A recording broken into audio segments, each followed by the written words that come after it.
ஒருத்தர் ஒரு தவறு செஞ்சு விடுறாருன்னு வச்சுக்கங்க. உடனே நீ செஞ்சது தவறு அப்படின்னு சொல்றது ஒரு வகை. அதுக்கு பதிலா எது சரின்னு அவர் புரிந்து கொள்ள உதவி செய்யறது இன்னொரு வகை. இந்த ரெண்டாவது வகை இருக்கு பாருங்க, நிர்வாக இயல்ல இது ரொம்ப முக்கியம். அலுவலகத்தில் வேலை பார்க்குற ஒருத்தர் முக்கியமா தெரிஞ்சுக்க வேண்டியது என்ன தெரியுமா? சக ஊழியர்கள் கிட்ட எப்படி பழகணும், மேலதிகாரிகள் கிட்ட எப்படி பழகணும், தனக்கு கீழே வேலை செய்கிறவங்க கிட்ட எப்படி பழகணும், வாடிக்கையாளர்கள் கிட்ட எப்படி பழகணும், இவங்க எல்லார்கிட்டையும் செம்மையான உறவை ஏற்படுத்திக்கிறது எப்படி, இதையெல்லாம் சொல்லிக் கொடுக்குற பாடம் தான் இன்டர் பர்சனல் ஸ்கில், திறமையான உறவு அப்படிங்கிறது. எந்த வேலையில் இருந்தாலும் சரி, இந்த உறவுகளை வளர்க்கும் திறன் உள்ளவங்க சீக்கிரம் முன்னுக்கு வந்துடுறாங்க. மற்றவங்க கிட்ட உறவை பலப்படுத்திக்கிறது எப்படி அப்படின்னு தெரிஞ்சுக்கிட்டோம்னா எந்த ஒரு தடையையும் சுலபமாக தாண்டி செய்கிற தொழிலில் முன்னுக்கு வந்துடலாம். ஹார்வர்டு பல்கலைக்கழகத்தில் ஒரு கணக்கெடுப்பு பண்ணி பார்த்தாங்களாம்.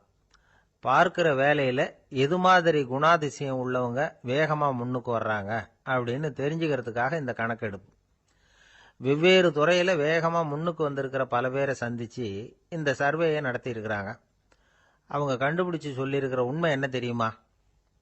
ஒருத்தர் ஒரு வேலையில் இருந்தால் அது சம்பந்தப்பட்ட சப்ஜெக்ட் பற்றிய அறிவு 35% இருந்தால் போதுமா. ஆனால் உறவுகளை வளர்க்கக்கூடிய திறன், இன்டர் பர்சனல் ஸ்கில்லு 65% வேணும். இப்படி உள்ளவங்க சீக்கிரம் முன்னுக்கு வந்துடுறாங்களாம். அதனால ஒருத்தருக்கு வேலை சரியா புரியலைன்னா கூட விவரமா மற்றவங்க கிட்ட பழகிறது எப்படின்னு புரிஞ்சா போதும், அவர் முன்னுக்கு வந்துடலாம். அலுவலகங்களில் மட்டும் இல்லை, எல்லா இடங்கள்லையும் இது ரொம்ப முக்கியம். வீட்டுக்குள்ளேயும் இது ரொம்ப முக்கியம், வீட்டுக்கு வெளியேயும் இது முக்கியம். அடுத்தவங்க கிட்ட பழகிறது எப்படிங்கிறத தெரிஞ்சுக்காதவன் வாழ்க்கையில் முன்னேற முடியாது. இன்னைக்கு ஆயுதங்களால காயப்படுத்தி கொள்ளுகிறவர்களை விட வார்த்தைகளால காயப்படுத்தி கொள்ளுகிறவர்கள் தான் அதிகம். பெரியவங்க என்ன சொல்றாங்க தெரியுமா? நீங்க இந்த பூமியில பிறந்ததன் அர்த்தம் பூர்த்தி ஆகணும்னா அடுத்தவங்களுக்கு உதவி பண்ணுங்க.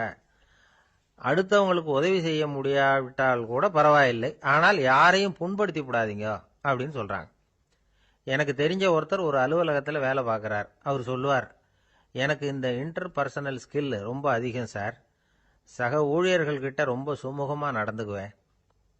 என் கூட வேலை பார்க்குற ஒருத்தருக்கு ஏதாவது ஒரு கஷ்டம்னா அந்த சமயத்தில் அவர் செய்ய வேண்டிய வேலையை நான் செஞ்சிருவேன் சார் அப்படிம்பார். நான் அவர்கிட்ட சமீபத்தில் அப்படி ஏதாவது செஞ்சுருக்கீங்களா அப்படின்னு கேட்டேன். செஞ்சுருக்கேன் சார். போன வாரம் புதன்கிழமை ஆஃபீஸில் என் பக்கத்து சீட்டுக்காரருக்கு வயிற்று வலி. உடனே நான் மெடிக்கல் லீவ் போட்டுட்டு எங்கள் வீட்டுக்கு போயிட்டேன் சார் அப்படின்னா. ஒரு மனுஷனுக்கு 3 விதத்தில் கர்வம் உண்டாகிறதுக்கு வாய்ப்பு உண்டு. பணம், பதவி, புகழ்.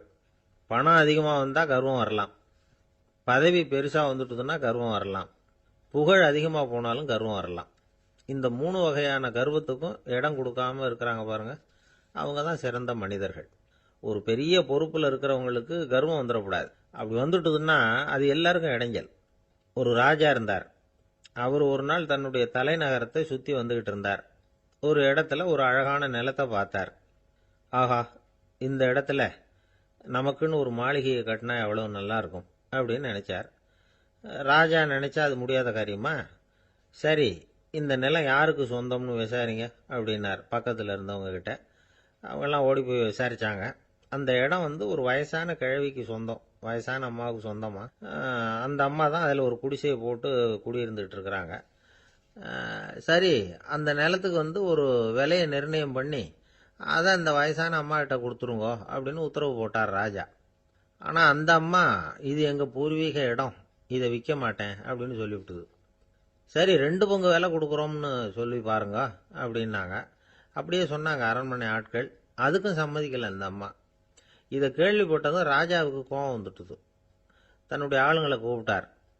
போய் அந்த குடிசையை பிரிச்சு எறிங்க, காசெல்லாம் ஒன்றும் கொடுக்காதீங்க அப்படின்னு கத்தினார்.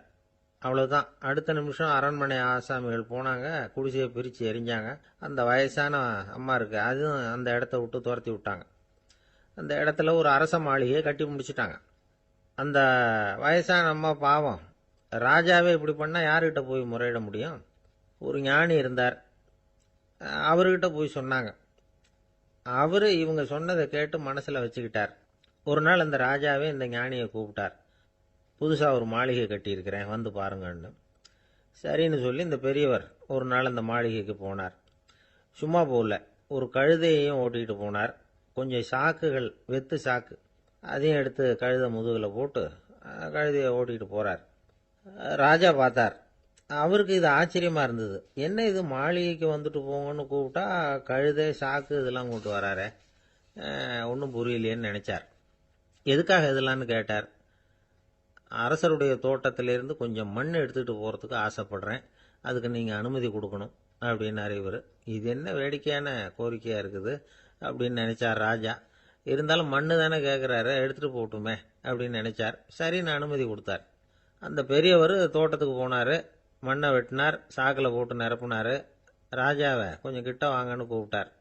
இந்த மண் மூட்டையை தூக்கி கழுதையோட முதுகில் வைக்கணும், கொஞ்சம் உதவி பண்ணுங்கன்னார். ஓ பண்ணுறேனே அப்படின்னு சொல்லி ராஜா கிட்ட போனார். மூட்டையை தூக்கி பார்க்குறாரு, முடியல, திணறி போயிட்டார். இப்போ அந்த ஞானி பேசினாராம். அரசே, இந்த ஒரு சாக்கு மண்ணையே உங்களால் தூக்க முடியல, அந்த கிழவிகிட்ட இருந்து அந்த அக்கிரமமாக அபகரித்த இந்த தோட்டம் பூராவையும் சுமக்கணும்னு ஆசைப்படுறீங்களே, அது உங்களால் முடியுமா அப்படின்னு கேட்டாராம். ராஜா யோசனை பண்ண ஆரம்பித்தார். தன்னுடைய செயலுக்காக வருத்தப்பட்டாராம். அந்த வயசான அம்மாவை உடனடியாக வரவழைச்சார். தாயே, தப்பு பண்ணிட்டேன், என்னை மன்னிச்சுக்குங்க, இன்னையிலேருந்து இந்த மாளிகையும் தோட்டமும் உங்களுக்கு தான் சொந்தம் அப்படின்னு சொல்லிவிட்டாராம். போகிறப்ப இந்த உலகத்திலேருந்து எண்ணத்தை எடுத்துகிட்டு போக போகிறோம், அதனால் ரொம்பவும் அலட்டிக்க வேண்டியதில்லை, கர்வப்பட வேண்டியதில்லை அப்படிங்கிறது ஒரு பெரிய உபதேசம். ஒரு பெரிய மனுஷன் சாக கிடந்தார், ரொம்பவும் அழுதார். ஏன் அழறீங்க அப்படின்னு கேட்டாங்க சுற்றி இருந்தவங்க. நான் சாகிறதுக்காக கவலைப்படலை, நான் நம்ம ஜனங்களுக்காக எவ்வளவோ காரியம்லாம் செஞ்சுக்கிட்டு வந்தேன். நான் செஞ்சுக்கிட்டு வந்த சேவையை இனிமேல் யார் செய்ய போகிறாங்க, அது யாரால முடியும், அதை நினச்சி தான் அழறேன் அப்படின்னாராம். ஒருத்தர் முன்னாடி வந்தார். அதுக்காக நீங்கள் கவலைப்படாதீங்க, உங்கள் சேவையை தொடர்ந்து செய்யறதுக்கு என்ன மாதிரி இளைஞர் பட்டாலும் தயாராக இருக்குது, இருந்தாலும் எங்கள் கவலை என்னன்னா அப்படின்னு இழுத்தார். என்ன சொல்லுங்கன்னு கேட்டார் அவர். நீங்கள் இதுவரைக்கும் என்ன சேவை செஞ்சுக்கிட்டு வந்தீங்க, அதுதான் எங்களுக்கு இன்னமும் புரியாத புதிராக இருக்குது அப்படின்னாராம் அவர்.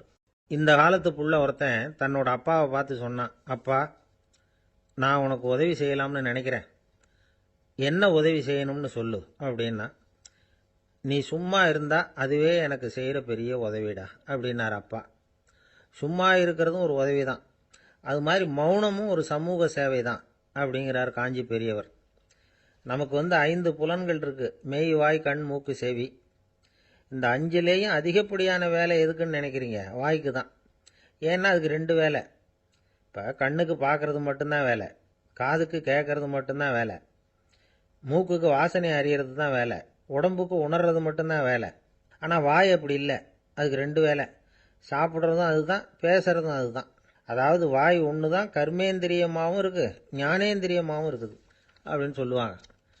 சாப்பாட்டில் உட்காந்தா எந்தெந்த ஆகாரம் என்னென்ன ருசின்னு அறிவிக்கிற வேலையும் செய்யுது. சபையில் உட்காந்தா பாடுறது, பேசுறது, சிரிக்கிறது, இது மாதிரியான வேலையும் செய்யுது. இன்னொரு வித்தியாசம், கண்ணு, காது, மூக்கெல்லாம் ஸ்ட்ரெயின் பண்ணிக்கிட்டு வேலை செய்கிறதில்ல.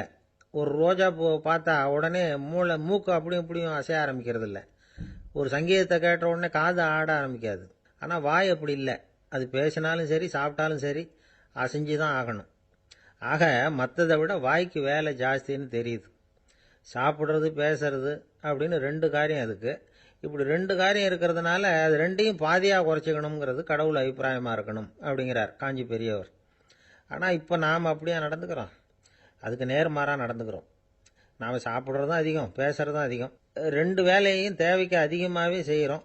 வாய் தான் ரொம்ப ஓவர் ஒர்க்குடு. அதுக்கு ஓய்வு கொடுத்தா உடம்பும் நல்லாயிருக்கும், உலகமும் நல்லாயிருக்கும். மௌன விரதம் இருக்கிறதெல்லாம் எதுக்காக நினைக்கிறீங்க? இதுக்காக தான். இந்த காலத்தில் மௌனமாக இருக்கிறவங்கெல்லாம் மகத்தான தொண்டு செய்கிறாங்க அப்படின்னு தான் சொல்லணும். சத்தம் அதிகமாக போய் தான் சவுண்டு பொல்யூஷன் வருது. அது மட்டும் இல்லை, மௌனமாக இருந்தால் சண்டை சச்சரவே வராது. மௌனம் கலக நாஸ்தி. ஆக இதுவும் ஒரு சமூக சேவை தான். நமக்கு தான் வாய் இருக்குதேங்கிறதுக்காக வசமாக சாப்பிட்றதும் தப்பு, வளவளன்னு பேசுறதும் தப்பு. ஒரு கருத்தை சொல்கிறதுக்கு ஒரே ஒரு சொல்லு போதும் அப்படின்னு இருக்கும்பொழுது 2 சொற்களை செலவு பண்ணாதே. எவ்வளவு சொன்னாலும் அதனால் ஒரு பயனும் விளையாது அப்படின்னு தெரிய வருமேயானால் அந்த ஒரு சொல்லையும் விரயம் பண்ணாதே அப்படிங்கிறார் ஒரு அறிஞர். எல்லா குணங்கள்லேயும் மௌனம்தான் சிறந்தது அப்படிங்கிறார் ஒருத்தர். மௌனமா இருக்கிறது மூலமா மற்றவர்கள் குறைகளை நம்மால தெரிஞ்சுக்க முடியும். அதே சமயத்தில் நம்ம கிட்ட இருக்கிற குறைகளை மற்றவங்களுக்கு தெரியாம மறைச்சிக்கவும் முடியுங்கிறார் அவர். உண்மைதானே? ஒரு பெரிய மேடை பேச்சாளர், பொது வாழ்க்கையில் 25 வருஷ காலமாக ஈடுபட்டிருக்கிறவர். அவர் மனைவி ஒரு நாள் சொன்னாங்க, எங்கள் வீட்டுக்காரர் 25 வருஷ காலமாக பொது வாழ்வில் ஈடுபட்டிருந்தா கூட இந்த மாதம் 10ஆம் தேதியிலிருந்து தான் மக்களுக்கு சேவை செய்ய ஆரம்பிச்சிருக்கார் அப்படின்னு நாங்கள் ரொம்ப பெருமையாக. 10ஆம் தேதிக்கு அப்படி என்ன விசேஷம் அப்படின்னு கேட்டோம். அன்னையிலேருந்து தான் அவர் மேடையில் பேசுகிறத நிறுத்தினார் அப்படின்னாங்க அந்த அம்மா. ஒரு சீன தேசத்து அரசர் இருந்தார். அவருக்கு வயசாயிட்டுது. அவருக்கு அடுத்தபடியாக அவருடைய புள்ள பட்டத்துக்கு வரணும், ஆட்சி பொறுப்பை ஏற்றுக்கணும். ஒரு நல்ல தலைவனுக்கு இருக்க வேண்டிய பண்புகள்லாம் தன்னுடைய மகனுக்கு இருக்கணும்னு விரும்பினார் அந்த அரசர். அதனால் இளவரசனை பக்கத்தில் இருந்த ஒரு குரு கிட்ட அனுப்புனார். இளவரசன் அவர்கிட்ட போய் சேர்ந்தான். அந்த குரு என்ன பண்ணார் தெரியுமா? இவனை பார்த்து சொன்னார், இதை பாருப்பா, நீ என்ன பண்ணுற, இப்போவே பக்கத்தில் இருக்கிற காட்டுக்கு போ, நடுக்காட்டில் போய் ஒரு இடத்துல உட்காந்துக்கோ. அங்கே என்னென்ன சத்தம்லாம் உன் காதில் விழுதுன்னு கவனிச்சு கேளு. உன் காதில் விழுந்த ஓசைகள் என்னென்னங்கிறத என்கிட்ட சொல்லு, அதுதான் எனக்கு தெரியணும், உனக்கு வேலையும் அதுதான் அப்படின்னு சொல்லி அனுப்பி வச்சுட்டார். இளவரசன் காட்டுக்கு போனான். குரு சொன்னபடியே ஒரு இடத்துல உட்காந்து கவனித்து கேட்டான்.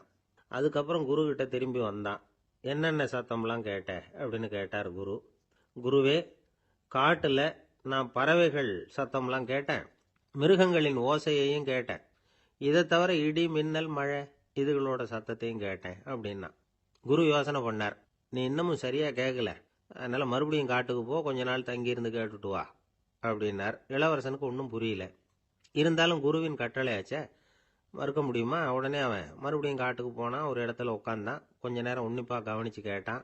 சில நாள் கழித்து குரு கிட்ட திரும்பி வந்தான். குருவே, இந்த தடவை சில துல்லியமான சத்தங்களை எல்லாம் கேட்டான். தேனி பறக்கிற சத்தம், நீரோடையின் மெல்லிய ஓசை, இதெல்லாம் கேட்டேன்னா. குரு சிரிச்சார். நீ மறுபடியும் காட்டுக்கு போ, இன்னும் சில நாள் அங்கே இரு, முழுமையாக கவனமாக கேட்டுக்கிட்டு வா அப்படின்னு சொல்லி அனுப்பி வச்சுட்டார். இளவரசனுக்கு குழப்பம் அதிகமாயிட்டுது. ஒன்றுமே புரியல. மறுபடியும் காட்டுக்கு போனான். மௌனமாக ஒரு இடத்துல உட்காந்துட்டான். அப்படியே தியானத்தில் ஆழ்ந்துட்டான். சில நாளில் அவனுக்கு இதுவரை கேட்காத ஓசைகள்லாம் கேட்க ஆரம்பிச்சிட்டுது. இதைத்தான் நான் கேட்கணும்னு என்னுடைய குரு எதிர்பார்த்துருக்கிறாருங்கிறத புரிஞ்சுக்கிட்டான். உடனே குரு கிட்ட ஓடனான். குருவே, இந்த தடவை காதுகளுக்கு கேட்க முடியாத சில ஓசைகளை கூட என்னால் உணர முடிஞ்சுது. பூ மலருகிற ஓசை, சூரியனால் பூமி சூடாகிறப்போ எழுகிற ஓசை, காலை பனித்துளி இந்த புல்லுலாம் குடிக்கிற ஓசை, இது எல்லாம் என்னால் நல்லா கேட்க முடிஞ்சுது அப்படின்னா. குருவுக்கு இப்போதான் திருப்தி ஏற்பட்டுதான். இளவரசனை பார்த்து சொன்னார், இதை பாருப்பா, இப்போதான் நாட்டை ஆளுகிற தகுதி உனக்கு வந்திருக்குது அப்படின்னு சொல்லி அதுக்கு விளக்கமும் கொடுத்தாராம். எந்த அரசன் தன்னுடைய மக்களின் எதையும் பேசுகிற மௌன மொழியை, மௌன வார்த்தைகளை கேட்குறானோ அவன்தான் ஆள தகுதி உள்ளவன். எந்த அரசன் தன்னுடைய மக்களின் உணர்ச்சிகளை உண்மையாக உணர்றானோ அவன்தான் முதன்மையான அரசன். போலி வார்த்தைகளை மட்டும் கேட்டுட்டு பல மௌன ராகங்களை காதில் வாங்கிக்காதவன் அரசனே இல்லை. எந்த நாட்டில் எப்போ ஒரு அரசன் தன்னுடைய மக்களின் உணர்ச்சிகளை கேட்க மறுக்கிறானோ அன்னையிலிருந்தே அந்த நாடு அழிய தொடங்குது அப்படின்னு அர்த்தம். இதுதான் அந்த குரு இளவரசனுக்கு போதிச்சது. வாயால் பேசுறத மட்டும் கேட்டு ஏமாறக்கூடாது, உணர்ச்சிகளையும் கேட்கறதுல தான் மனப்பக்குவம் உண்டாகும். மக்கள் உணர்ச்சிகளை புரிந்து கொள்ளாத அரசர்கள் நீடிச்சிருக்க முடியாது. அது மாதிரி நாடுகளில் அடிக்கடி குழப்பம் தான் உண்டாகும். அப்படி இருந்தால் அடிக்கடி ஆட்சி மாறிட்டு இருக்கும். அப்படிப்பட்ட ஒரு தேசம், அங்கே ஒரு சிறைச்சாலையில் 3 கைதிகள் பேசிக்கிட்டு இருந்தாங்க. ஒருத்தன் சொன்னான், நான் இந்த நாட்டு ராஜாவை எதிர்த்து பேசிக்கிட்டு இருந்தேன், அதனால் என்னை பிடிச்சி கொண்டாந்து இங்கே போட்டுட்டாங்க அப்படின்னா ஒருத்தன். இன்னொருத்தன் சொன்னான், நான் இந்த நாட்டு ராஜாவை ஆதரித்து பேசிக்கிட்டு இருந்தேன், அதனால் என்னை பிடிச்சி கொண்டாந்து இங்கே தள்ளிவிட்டாங்க அப்படின்னா. அது சரி, நீ என்ன தப்பு பண்ண அப்படின்னு சொல்லி 3வது ஆளை பார்த்து இவங்க கேட்டாங்க. அதுக்கு அந்த ஆள் சொல்கிறான், நான் தான் இந்த நாட்டு ராஜா அப்படின்னா. ஒரு ஊரில் ஒரு பெரிய ஞானி இருந்தார். அவர் படுக்கையில் இருந்தார். இன்னும் கொஞ்ச நேரம்தான் அவர் இந்த உலகத்தில் இருக்க போகிறார். அவரை சுற்றி ஏகப்பட்ட கூட்டம். ஏற்கனவே அவருடைய உபதேசங்களை கேட்டவங்க பல பேர் அவரை சுற்றி நிற்கிறாங்க. அந்த ஞானி மெதுவாக கண்ணை திறந்து பார்க்குறார். எல்லாரும் அவருடைய கடைசி வார்த்தையை கேட்கறதுக்காக அவளோட காத்துக்கிட்டு இருக்கிறாங்க. அந்த ஞானி மெதுவாக பேச ஆரம்பித்தார். நான் என்னுடைய வாழ்நாள் பூராவும் உங்களுக்கு நிறைய போதனைகள் சொல்லிக்கிட்டு இருக்கிறேன். பேரானந்தம், மகிழ்ச்சி, தியானத்தன்மை, இதை பற்றியெல்லாம் சொல்லியிருக்கிறேன். இப்போ நான் வேற ஒரு கரைக்கு போய்கிட்டு இருக்கிறேன். நான் இனிமேல் இந்த கரையில் இருக்க மாட்டேன். நீங்கள் நான் சொன்னதையெல்லாம் கேட்டீங்க, ஆனால் எதையும் நீங்கள் நடைமுறைப்படுத்தி பார்க்கல. எல்லாம் கேட்டதோட சரி, அதோட விட்டுட்டீங்க. அப்புறம் அதை தள்ளி போட்டுக்கிட்டே வந்துட்டீங்க. மேலும் அதை தள்ளி போடுறதுல எந்த பிரயோஜனமும் கிடையாது. இப்போ நான் போய்கிட்டு இருக்கிறேன், உங்களில் யாராவது என்னோட வர்றதுக்கு தயாரா அப்படின்னு கேட்டார். அவ்வளவுதான், யாரும் வாயை திறக்கல. ஒரே மௌனம், சத்தமே இல்லை. ஒருத்தர் பார்த்துக்கிட்டே நிற்கிறாங்க. அந்த கூட்டத்தில் ஒரு ஆள் அந்த ஞானி கூடவே 40 வருஷத்துக்கு மேலே இருந்திருக்கிறான். அவனும் வாயை திறக்காம இன்னொருத்தன் முகத்தை பார்த்துக்கிட்டே நிற்கிறான். இந்த சமயத்தில் பின்னாடி நின்றுகிட்டு இருந்த ஒருத்தன் கையை தூக்கினான். ஞானி அவனை பார்த்தார். சரி, ஒருத்தனுக்காவது நம்மோட வர்றதுக்கு தைரியம் இருக்குது அப்படின்னு நினைச்சார். ஆனால் அந்த ஆள் என்ன சொன்னான் தெரியுமா? ஐயா, நீங்கள் கேட்குறப்போ நான் உடனே எழுந்திருக்கல, கையை மட்டும்தான் தூக்கினேன். என்ன காரணம்னா, நான் எப்படி அடுத்த கரைக்கு சேர்றதுங்கிறத தெரிஞ்சுக்கிறதுக்காகத்தான். அந்த விவரத்தை மட்டும் இப்போ உங்ககிட்ட இருந்து நான் தெரிஞ்சுக்க ஆசைப்படுறேன். ஏன்னா இப்போ நான் உங்கள் கூட வர்றதுக்கு தயாராக இல்லை. எவ்வளவோ காரியங்களை நான் இன்னும் இங்கே முடிக்க வேண்டி இருக்குது. வீட்டுக்கு ஒரு விருந்தினர் வந்திருக்கிறார். என்னுடைய இளைய மகனுக்கு கல்யாணம் பண்ணி வைக்கணும். அதனால் இன்னைக்கு உங்கள் கூட வர முடியாது. அது மட்டும் இல்லை, இப்போ உங்கள் கூட அடுத்த கரைக்கு வந்தால் திரும்பி வர முடியாதுன்னு வேற சொல்கிறீங்க. அதனால் இப்போ நான் வரல. இன்னொரு நாள் நிச்சயமாக நான் வர்றேங்க, உங்களை சந்திக்கிறேன். அதனால் இப்போ நீங்கள் இன்னொரு தடவை எங்களுக்கு விளக்கமாக சொல்லணும். ஏற்கனவே பல தடவை சொல்லியிருக்கிறீங்க. தயவு பண்ணி இப்போ ஒரு தடவை சொன்னீங்கன்னா சௌரியமாக இருக்கும். அந்த அடுத்த கரையை அடையிறது எப்படி? இப்போ ஒரு தடவை அதை விளக்கமாக சொல்லிட்டீங்கன்னா நல்லா ஞாபகப்படுத்திக்குவேன். அது சரியான சமயம் வர்றப்போ இது எனக்கு உதவியாக இருக்கும் அப்படின்னு நானும். ஆனால் உண்மை என்ன தெரியுமா? அந்த சரியான சமயம் வரவே இல்லை அப்படிங்கிறது தான் உண்மை. இப்படி அந்த கதை முடியும். இந்த கதை அந்த ஒரு ஆளுக்கு மட்டும் இல்லை, கிட்டத்தட்ட எல்லாருக்குமே அது பொருந்தும் அப்படிங்கிறாங்க விவரம் தெரிஞ்சவங்க. எல்லாருமே அந்த சரியான தருணத்துக்காகத்தான் காத்துக்கிட்டு இருக்கிறாங்களாம். அதுக்காக ஜோசியம் பார்க்குறாங்க, கைரேகை பார்க்குறாங்க. நாளைக்கு என்ன நடக்குங்கிற ஆவலில் எல்லாரும் காத்துக்கிட்டு இருக்கிறாங்க. ஆனால் அந்த ஒரு நாள் ஒருபோதும் வரப்போகிறதில்ல. நீங்கள் தள்ளி போடுறதுக்காக பல அர்த்தமில்லாத காரணங்களை தேடுறீங்க அப்படிங்கிறார் ஒரு ஞானி. காத்திருக்கிறதுலேயே நம்ம காலம் ஓடி போயிடுது. ஏன்னா இன்னைக்கு நாம் சிந்திக்கிறது நாளைக்கு நாம் சிந்திக்கிறது இல்லை. ஒவ்வொரு நாளும் ஒவ்வொரு மாதிரி போயிடுது. நாளைக்கு மறுநாளை பற்றியே சிந்திக்கிறோம். இப்படியே அது பாட்டுக்கு போயிடும். கரையை தொட்டு பார்க்கறது எப்போ? இதுதான் கேள்வி. நமக்கு வேண்டியப்பட்ட ஒருத்தர் ஒரு ரயில்வே பிளாட்ஃபாரத்தில் நின்றுட்டு இருக்கிறார். அங்கே இருக்கிறவங்க கிட்ட கேட்குறாராம், விசாரிக்கிறார். ஏங்க கிழக்க போகிற ரயில் போயிட்டுதுங்களான்னாராம். போயிட்டுதுன்னு இருக்கிறாங்க. கொஞ்ச நேரம் கழிச்சு, ஏங்க மேற்க போகிற ரயில் போயிட்டுதுங்களான்னு கேட்டிருக்காரு. போயிட்டுதுங்களான் இருக்காங்க. அப்புறம் கொஞ்ச நேரம் கழிச்சு மறுபடியும் ஏங்க 10:30 மணி வண்டி போயிட்டுதான்னு கேட்டிருக்காரு. தொடர்ந்து காலையிலேருந்து சாயந்தரம் வரைக்கும் இப்படி ஒரே இடத்துல நின்றுட்டு கேட்டுக்கிட்டே இருக்கிறார். இதை பார்த்துக்கிட்டு இருந்த ஒருத்தர் அவர்கிட்ட ஏங்க நீங்கள் எங்கே போகணும் அப்படின்னு கேட்டாராம். இவர் மெதுவாக சொன்னாராம், இந்த ரயில்வே லைனை தாண்டி அந்த பக்கம் போகணும் அப்படின்னாராம். ஒருத்தன் எப்படி நடந்துக்கிறாங்கிறத வச்சு தான் அந்த ஆள் எப்படிங்கிறத நாம் முடிவு பண்ணுறோம். ஆளுமைன்னு சொல்கிறோம்ல, அதுக்கு சூழ்நிலைகளை ஆளுகின்ற தன்மை அப்படின்னு விளக்கம் கொடுக்குறார் ஒரு உளவியல் நிபுணர். சரி, ஒரு மனிதனுடைய ஆளுமையை உருவாக்குகிற விஷயங்கள் என்னென்ன? பிறப்பு, வளர்க்கப்பட்ட விதம், படிப்பு, நண்பர்கள், சமுதாயம், இப்படி நிறைய உண்டு.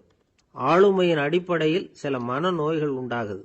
அதெல்லாம் என்னென்னங்கிறத தெரிஞ்சு வச்சுக்கிட்டோம்னா நம்ம கூட இருக்கிறவங்களை அடையாளம் கண்டுபிடிக்கிறதுக்கு அது ரொம்ப உபயோகமாக இருக்கும். ஃப்ரெனாய்டு ஆளுமை அப்படின்னு ஒன்று. இந்த கோளாறு உள்ளவங்க எப்படி இருப்பாங்க தெரியுமா? அதிக உணர்ச்சி, சந்தேகம், பொறாமை இதெல்லாம் அதிகமாக இருக்கும். வளைஞ்சு கொடுக்க மாட்டாங்க. அடுத்தவங்களோட இணக்கமான உறவு இருக்காது. அவங்க செய்கிற தப்புக்கெல்லாம் அடுத்தவங்களை குறை சொல்லிட்டு இருப்பாங்க. இது ஒரு ரகம். அடுத்தது ஸ்கிசாய்டு ஆளுமை அப்படின்னு சொல்கிறாங்க. இந்த கோளாறு உள்ளவங்க அடுத்தவங்களோட பழக கூச்சப்படுவாங்க. சின்ன வயசுலேயே இது ஆரம்பமாயிடுது. பகல் கனவுலேயே சஞ்சரிப்பாங்க. அவங்களுடைய விரோதம், கோபம் இதை கூட வெளியில் காட்டிக்க முடியாமல் இருப்பாங்க. இவங்களுக்கு அகமுகம், பிரச்சனைகள்லேருந்து ஒதுங்கி எதுலேயும் ஈடுபாடு இல்லாதவங்களா இருப்பாங்க. இப்படி ஒரு ரகம். அடுத்தது சைக்ளோதமிக் ஆளுமை அப்படின்னு சொல்கிறாங்க. அது என்னன்னா, உணர்ச்சிகளில் ஏற்றத்தாழ்வு அதிகமாக இருக்குமா. சில சமயம் பார்த்தா மகிழ்ச்சியாக இருப்பாங்க, சில சமயம் சோகமாக உட்காந்துருப்பாங்க. அவங்க மனநிலைக்கு தகுந்த மாதிரி சமூக நிகழ்ச்சிகளில் பங்கெடுத்துக்குவாங்க.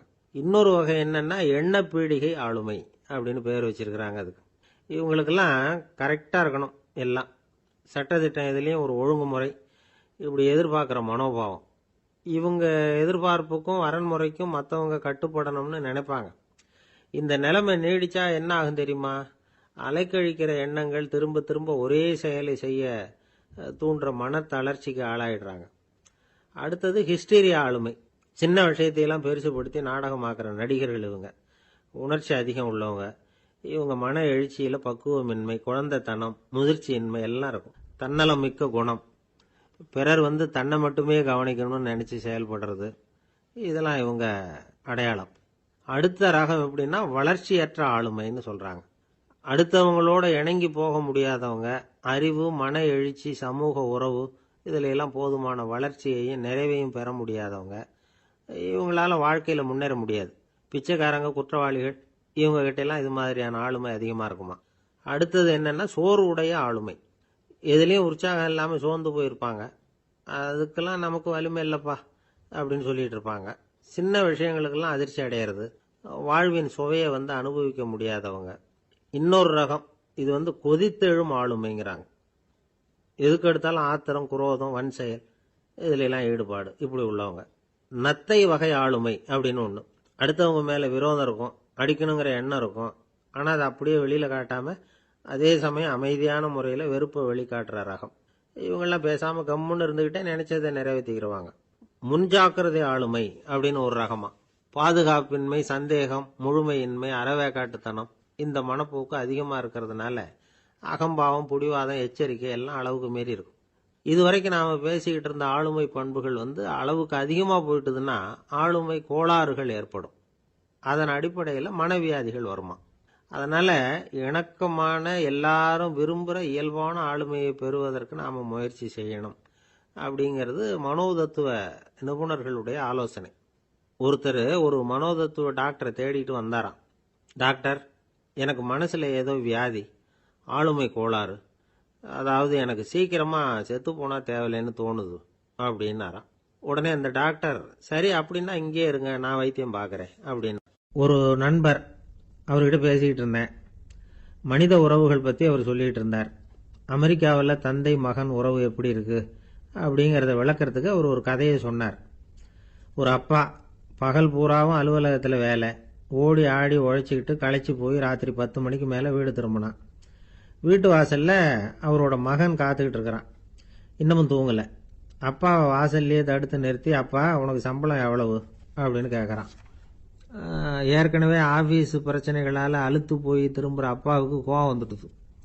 என்னடா இப்படிலாம் கேளுன்னு உங்கள் அம்மா உனக்கு சொல்லி கொடுத்தாளா அப்படின்னு சொல்லிட்டு உள்ளே போய் சட்டையை கட்டி மாட்டிவிட்டு குளிச்சுவிட்டு மறுபடியும் வெளியில் உடையை மாற்றுகிற சமயம் அப்போ மறுபடியும் மகன் உள்ளே நிற்கிறான் அவர் முன்னாடியே. அப்பா உனக்கு எவ்வளவு சம்பளங்கிறான் மறுபடியும். அப்பாவுக்கு எரிச்சல் அதிகமாயிட்டுது. மணிக்கு $20 போதுமா அப்படின்னார். அப்படின்னா எனக்கு ஒரு $10 தர முடியுமான்னா மகன். இதுக்கு தான் என் சம்பளம் எவ்வளவுன்னு கேட்டியா? 2ஆம் வகுப்பு படிக்கிற உனக்கு எதுக்குடா $10 அப்படின்னு கத்திவிட்டு தொலைக்காட்சி பெட்டியின் முன்னாடி போய் உட்காந்துக்கிட்டு ஏதோ நிகழ்ச்சியை பார்க்க ஆரம்பிச்சுட்டார். கொஞ்ச நேரம் கழிச்சு மறுபடியும் மகன் நிற்கிறான். அப்பா ப்ளீஸ் எனக்கு ஒரு $10 கொடுக்க முடியுமா? மகனுடைய கண்களில் கண்ணீர். என்னடா அவன் கண்ணீரை காட்டி காரியம் சாதிக்கலாம்னு பார்க்குறியா? ஒரு காசு கூட கொடுக்க மாட்டான் போ அப்படின்னு விரட்டி விட்டான். மகன் கண்ணீரை தொடச்சிக்கிட்டே கண்ணை தொடச்சிக்கிட்டு பேசாமல் போய் படுத்துக்கிட்டானா. கொஞ்ச நேரம் ஆச்சு. அப்பாவோட கோபம் கொஞ்சம் கொஞ்சமாக குறைஞ்சிது. பிள்ளைகிட்ட கோபமாக கத்துனது தப்பு தாங்கிறது புரிஞ்சுது அவனுக்கு. எழுந்திரிச்சு போனான், படுக்கை இறக்கி போனான். மகனை பார்த்தான். அவன் தலையணையை கட்டி பிடிச்சிக்கிட்டு அழுதுகிட்டு இருக்கிறான். அவனை மெல்ல நெருங்கி அவங்ககிட்ட எதமாக பேசுறதுக்கு ஆரம்பிச்சானான். எதுக்குடா உனக்கு $10 பள்ளிக்கூடத்தில் கேட்டாங்களா அப்படின்னு கேட்டானான். மகன் சொல்லியிருக்கான், இல்லை டாடி, உனக்கு 1 மணி நேரம் சம்பளம் $20ன்னு சொன்னேன். நீ ஏற்கனவே எனக்கு கொடுத்த பாக்கெட் மணி $10 என்கிட்ட இருக்கு. இப்போ நீ இன்னொரு $10 கொடுத்தீங்கன்னா அதையும் சேர்த்து $20 ஆகிடும். அந்த $20 நான் உனக்கு கொடுத்துருவேன். அப்படி கொடுத்தா நீ என் கூட 1 மணி நேரம் செலவழிப்ப இல்லையா? அதுக்காக தான் $10 கேட்டேன் அப்படின்னு சொன்னானான். அந்த அப்பா கண்ணு கலங்கி போச்சான். ஆதரவோட தன்னுடைய மகனை கட்டி பிடிச்சி அழ ஆரம்பிச்சுட்டாராம். இதுதான் நண்பர் சொன்ன கதை. அமெரிக்கா மட்டும் இல்லை, உலகம் பூராவும் இன்னைக்கு மனித உறவுகள் இப்படி தான் மாறிட்டு இருக்கு. பெரியவர்கள் அறிவுரை என்ன தெரியுமா? உங்கள் குழந்தைகளிடமிருந்து குழந்தை பருவத்தை பிரித்து விடாதீர்கள் அப்படிங்கிறது தான். அதாவது இன்றைய குழந்தைகள் தங்கள் பிருந்தாவனத்தை இழந்து விடுகிறார்கள் அப்படிங்கிறது அவங்களுடைய கருத்து. இந்த நிலைக்கு நாம காரணமா இருந்துடக்கூடாது. குழந்தைகளோட விளையாடுவோம், குடும்பத்தோட உறவாடுவோம் அப்படிங்கிறது தான் நம்முடைய நோக்கமாக இருக்கணும். இன்றைய உறவு முறைக்கு இன்னொரு உதாரணம் சொல்லுவாங்க. ஒருத்தர் வந்தாராம், அவர் பக்கத்தில் ஒரு சின்ன பையன். நாம் அவரை விசாரிக்கிறோம், யார் இந்த பையன் அப்படின்னா அவர் சொல்கிறார், இவன் எனக்கு தூரத்து உறவு அப்படின்னாராம். இந்த தூரத்து உறவுன்னா எப்படின்னு இருக்கான். இதுக்கு அவன் சொல்லியிருக்கிறான், இவன் எங்கள் அப்பாவுக்கு 8வது புள்ள அப்படின்னானான். ஒரு நண்பர் அவசரமாக என்கிட்ட ஓடி வந்தார். அப்புறம் சொன்னார், என்னால் நம்பவே முடியல சார், என் பையனா அப்படி அப்படின்னு சொல்லி ஆச்சரியப்பட்டார். உங்கள் பையன் அப்படி என்னதான் செஞ்சுட்டான் அப்படின்னு கேட்டேன். என்னால் முடியாத ஒரு காரியத்தை அவன் செஞ்சுட்டான் சார் அப்படின்னார். அது என்னன்னு தான் சொல்லுங்களேன். என்ன 5வது வகுப்பில் அவன் ஒரே தடவையில் தேறிட்டான் சார், அதாவது ஒரே அட்டம்ப்டில் பாஸ் ஆகிருக்கான் அப்படின்னார் மூச்சு வாங்க. கஷ்டப்பட்டு பரீட்சை எழுதுனது அவன், இவருக்கு ஏன் மூச்சு வாங்குது? நம்மால் செய்ய முடியாத ஒரு காரியத்தை இன்னொருத்தர் செய்யும் பொழுது அது நமக்கு ஆச்சரியமாக இருக்குது. சர்க்கஸ் பார்க்குறோம், ஒருத்தர் அந்த இடத்துல தொங்குறார், அது நமக்கு ஆச்சரியம். ஏன்னா அது நம்மால் முடியாத காரியம்.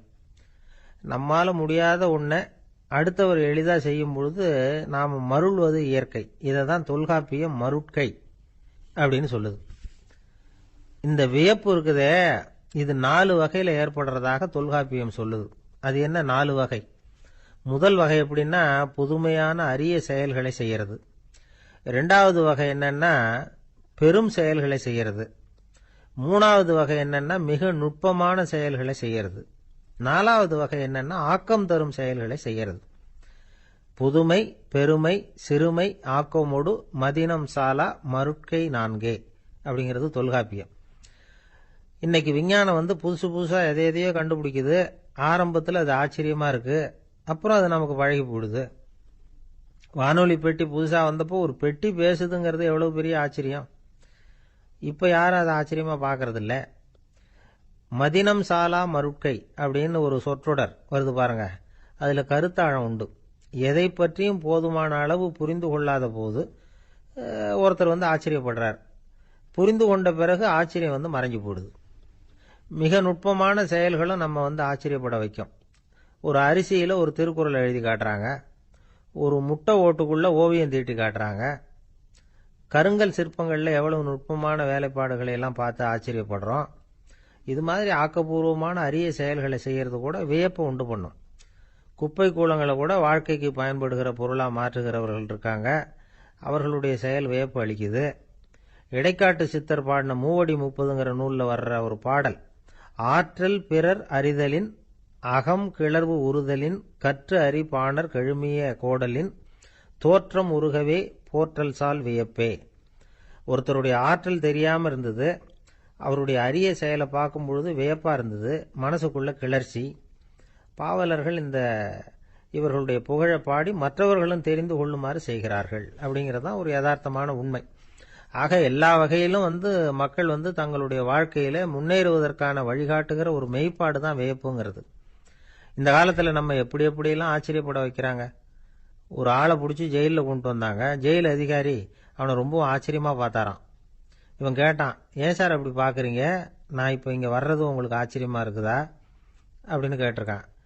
இதுக்கு ஜெயில் அதிகாரி சொல்லியிருக்கார், நீ இப்போ இங்கே வந்ததில் எனக்கு ஒன்றும் ஆச்சரியம் இல்லைப்பா, ஏற்கனவே நீ இங்கேருந்து விடுதலையாகி போய் 6 மாதம் ஆச்சு, இவ்வளவு லேட்டா வர்றியே அதுதான் எனக்கு ஆச்சரியமா இருக்கு அப்படின்னாராம். ஒருத்தர் முகத்தை தொங்க போட்டுக்கிட்டு ஒரு மாதிரியா வந்தார்.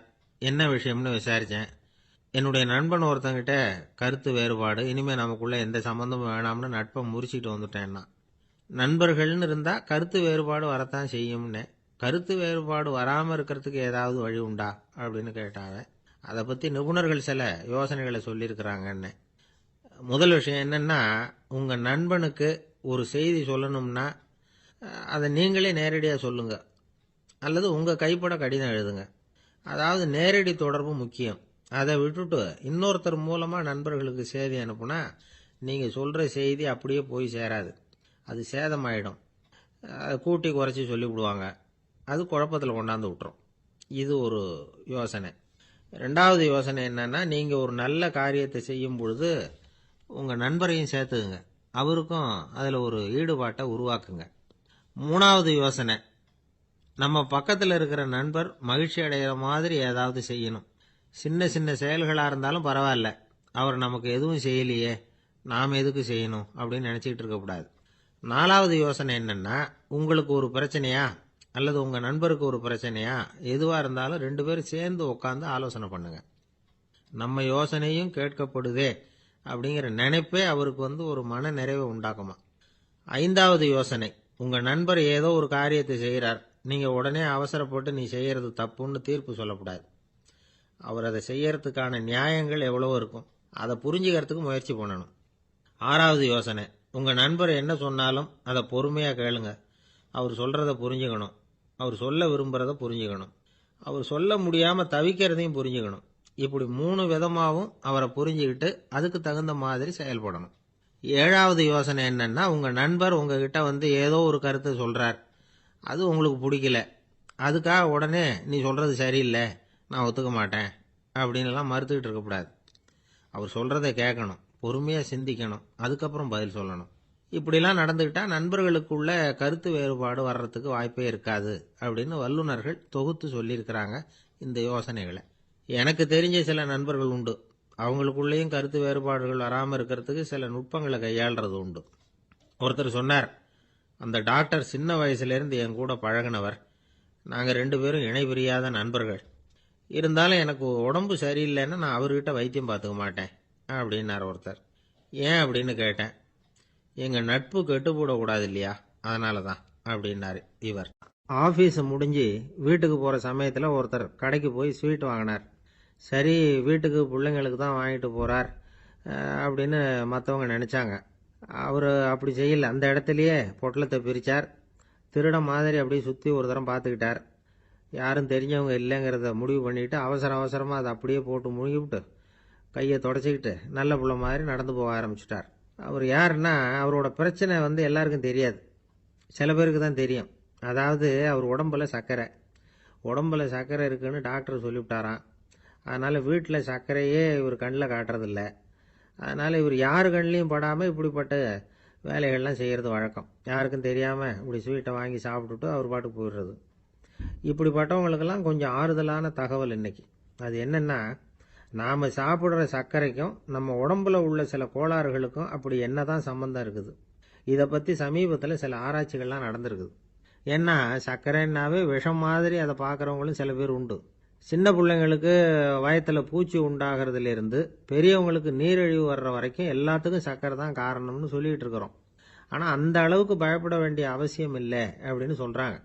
சர்க்கரை வியாதி, இருதய நோய், பித்த நீர்ப்பை நோய், இதெல்லாம் சில நோய்கள்லாம் நாம் சாப்பிட்ற சர்க்கரைக்கும் தொடர்பு இருக்குன்னு நினைக்கிறோம். ஆனால் அப்படி சம்பந்தம் உண்டுங்கிறதுக்கு போதுமான அளவுக்கு ஆதாரம் இல்லை அப்படிங்கிறாங்க ஆராய்ச்சியாளர்கள். ஒரே ஒரு சம்பந்தம் தான் உறுதியாக இருக்குதான், அதுவும் இந்த பல் சிதைவு அப்படின்னு இருக்கு இல்லையா, அந்த சர்க்கரை சாப்பிட்றதுக்கும் இந்த பல் சிதைவுக்கும் சம்பந்தம் இருக்குது அப்படிங்கிறத மட்டும் உறுதியாக சொல்கிறாங்க. சர்க்கரைன்னா நாம் சாப்பிட்ற ஜீனி மட்டும் இல்லை, பழம், காய்கறி, பால், தேன், இப்படி எல்லாத்துலேயும் அது இருக்குது. கேரட்டு கொடுக்குற சத்தில் 88% சர்க்கரை, ஆப்பிள் கொடுக்குற சக்தியில் 95% சர்க்கரை. இது ஜீனி சர்க்கரை, இது ஆப்பிள் சர்க்கரை அப்படிங்கிற வித்தியாசம்லாம் உடம்புக்கு கிடையாது. ரெண்டுமே உடனடியாக சக்தி கொடுக்குது. ஒரு ஸ்பூன் சர்க்கரையில் 16 கலோரி தான் சத்து இருக்குது. அதிகமாக சர்க்கரை சாப்பிட்டா நீரிழிவு வந்துருங்கிறது தப்பான ஒரு அபிப்பிராயம்.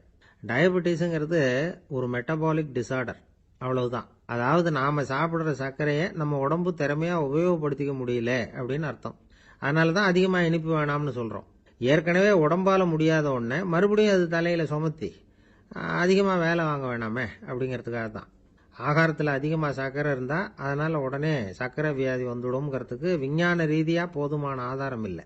அதனால் எப்போவாவது அதிகமாக ஸ்வீட்டு சாப்பிட்டுட்டா ஐயோ அதிகமாக சாப்பிட்டோமோ, என்ன பண்ண போகுது தெரியலையே அப்படின்னு நினச்சி மனசை போட்டு குழப்பிக்க வேண்டியதில்லை. பொதுவாக எதுவுமே அதிகமாக வேண்டாம், எல்லாம் சீராக இருந்தால் போதும். நீரிழிவுங்கிறது புதுசாக வந்துட்ட ஒரு நோய் இல்லை, ரொம்ப காலமாகவே இருக்கிற ஒன்று தான். நம்ம முன்னோர்கள் இதை மதுமேகம் அப்படின்னு சொல்லுவாங்க.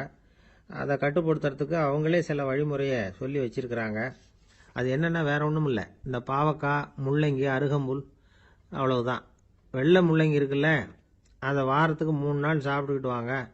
நூலுக்கோல் ரொம்ப நல்லது. இல்லைன்னா முள்ளங்கி சாறு 1 ounce சாப்பிட்டுட்டு வரலாம். ரத்தத்தில் சேர்ற சர்க்கரை அளவு இதெல்லாம் கட்டுப்படுத்துது. சிறுநீரில் காணப்படுகிற சர்க்கரை அளவையும் சமநிலைப்படுத்துது. தினமும் ஆகாரத்தில் கோதுமை, கேழ்வரகு, வெந்தயம், கருவேப்பிலை, சோயாபீன்ஸ் எது கிடைக்குதோ சேர்த்துக்கலாம். இப்படிலாம் செஞ்சுக்கிட்டு வந்தால் அப்புறம் வீட்டுக்கு தெரியாமல் கடையில் போய் நின்றுக்கிட்டு ஸ்வீட் வாங்கி திருட்டுத்தனமாக சாப்பிட வேண்டிய அவசியமே உங்களுக்கு வராது.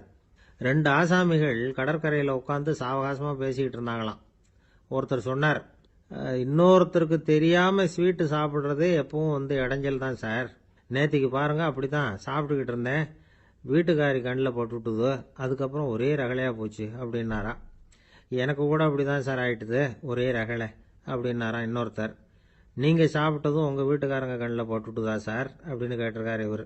அதுக்கு அவர் சொன்னாராம், அப்படி இல்லை சார், கடைக்காரர் கண்ணில் போட்டுவிட்டுதோ, நான் அவருக்கு தெரியாமல் அந்த ஸ்வீட்டை அவர் கடையிலேருந்து எடுத்திருந்தேன் அப்படின்னு விளக்கம் கொடுத்தாராம். இந்த ஒரு அம்மா தெருவில் உட்காந்து என்னத்தையோ தேடிட்டு இருக்கிறாங்க.